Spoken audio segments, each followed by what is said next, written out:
Le passage du petit format à la bande dessinée cartonnée, on va dire au franco-belge ou autre, ça c'est quelque chose d'étonnant. Ça. D'abord, ça passe, dans mon histoire à moi, ça passe par les comics, ça passe par Strange. On change un peu d'univers, on va vers l'impossible à imaginer. Quoi. Quand Fantasque... d'abord, on est...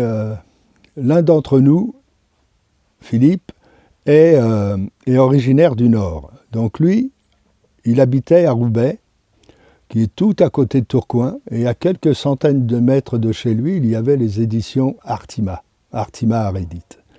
Donc là, on tombe complètement dans la fiction. Là, il y a eu une production considérable. Il faut avoir il y a eu des livres ou des podcasts sur Artima, il faut aller les voir. C'est étonnant. Et donc, forcément, lui était plongé dans Arédit Artima, puisque c'était les bandes dessinées du Nord. Et il en avait déjà beaucoup. Donc, on a commencé à s'intéresser vraiment à ça.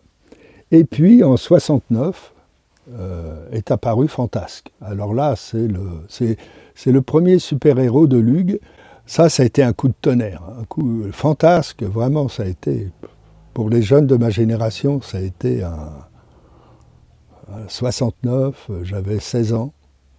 Je vois arriver des Fantasques surtout. Quelle qualité! On a le premier numéro, on voit le surfeur d'argent dessus, sur la couverture. Le surfeur d'argent. On était complètement sidérés. On ouvre, il y avait les 4 Fantastiques, le surfeur d'argent. Ça m'a fasciné. Si je mettais le deuxième coup de tonnerre dans ma vie de bande dessinée, c'est Norinrad et Chalabal dans Fantasque numéro 1. Pouf! Les couleurs sont exceptionnelles. Malheureusement, évidemment, il y avait une censure complètement idiote et impitoyable. Et le Fantasque s'est arrêté au bout de quelques numéros. Bon, je pense qu'il y avait deux raisons essentielles là-dessus. C'était premièrement le fait que les histoires étaient violentes. Enfin, violentes. Je ne pense pas avoir vu déjà un mort dans un truc de super-héros, moi. Mais bon, violente en tout cas. Et il reprochait aux couleurs d'être trop violentes aussi. Ce qui explique qu'on a vu quelques mois plus tard sortir le premier Strange, là aussi avec le surfeur d'argent en couverture, qui est un héros plutôt peu connu, hein, mais tellement magnifique. Et donc ils ont fait ce Strange numéro 1 qui est devenu le symbole de toute une génération. Petit format, bicolore, impression pas terrible quand même. Mais on était avec les 4 Fantastiques, Daredevil, le surfeur d'argent, on était plongé dans un univers complètement fou. Donc ça a été le gros choc.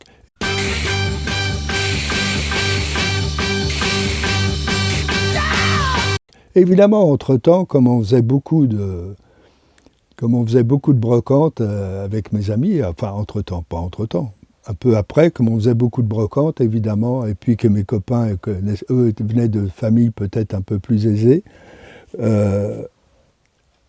ils connaissaient, ou par les braderies, Philippe connaissait très bien le franco-belge. Je me rappelle qu'il était fanat de Edica. Il est plus jeune que moi, Philippe. Donc Edica, qui nous a quittés il n'y a pas longtemps. Extraordinaire auteur, mais magnifique. Et donc il avait beaucoup de franco-belge, lui. Donc assez naturellement, on s'est mis à ramasser. N'oubliez pas qu'on commençait, peut-être, à un moment donné, on a eu l'idée de la boutique. Et donc on s'est dit, on va stocker. Voilà. Donc on a commencé à stocker tout ce qui avait des dessins à l'intérieur, ou pas. Les livres de science-fiction, des photoromans, voilà. Et puis, donc le franco-belge est venu là-dessus naturellement. Dans mon panthéon des bandes dessinées, il n'y a pas tellement de franco-belges. Alors bien, il y a des dessinateurs, oui, qui ont fait des albums, mais vous voyez, évidemment, Giro Moebius, évidemment, mais Moebius, on l'a surtout connu par Métal Hurlant. Après, les albums sont venus. Vous voyez, ils venaient quand même, tous ces albums existaient de choses de Spirou, du mensuel Tintin. Donc ils ne venaient pas de cartonner, c'était des sous-produits presque. Alors évidemment, Tintin, il est forcément dans le Panthéon, évidemment. Il est forcément, il ne peut pas ne pas l'être. C'est même, il est hors classement. On le met à côté. Il y a Tintin, il y a les autres, qui sont parfois pour moi, je ne vais pas dire supérieurs, mais un peu au-dessus quand même. Mais pas supérieurs. Tintin, Astérix, ouais, Lucky Luke. On a baigné dedans, forcément. Mais je trouve Hugo Pratt a commencé dans les petits formats. Hein. Ça, on oublie des choses comme ça, que beaucoup d'auteurs connus maintenant. Mitton a commencé à dessiner chez Lug, du Black le Rock, et puis plein d'autres choses. Ils ont même fait des super-héros. Mitton, Tota. Donc tout ça, c'est un monde, on passe facilement de l'un à l'autre. La grande différence qu'il y a entre tout ça, c'est l'argent. C'est le fait que les gens achetaient des petits formats parce que c'était pas cher. C'était nos mangas à nous, quoi. Et c'était vraiment les mangas au sens de la littérature de gare, des choses qu'on lit, qu'on jette ou qu'on pose sur le banc pour que les gens le ramassent après. Littérature de voyage, oui. C'est plus facile de lire un Black le Rock dans le train que de lire un Tintin ou un Spirou, même si ce sont des grands héros. Donc c'est une question de génération vraiment, la franco-belge, je crois. Hein. Je crois, et d'argent. On revient le manga revient au petit format. Voilà. C'est aussi des cycles.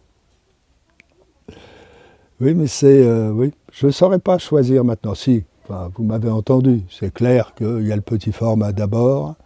Il y a les comics américains juste après. Et puis, ouais, il y a la BD. Mais il y a des choses magnifiques. Il y a des choses. D'abord, Métal Hurlant. Dionnet, enfin toute cette bande, des fous géniaux. Quoi. C'est fascinant de parcourir encore aujourd'hui. Reprenez le numéro 1 de Métal Hurlant sur Internet, n'importe où, parcourez-le. C'est un ovni. Un ovni. Nicolet, Casa, enfin tous ceux de Métal Hurlant, c'est des fous. Enfin, c'est la liberté parfaite, quoi. Bon, c'est comme ça. Non, ça c'est un bel univers ici. Je devrais mettre les petits formats plus en avant.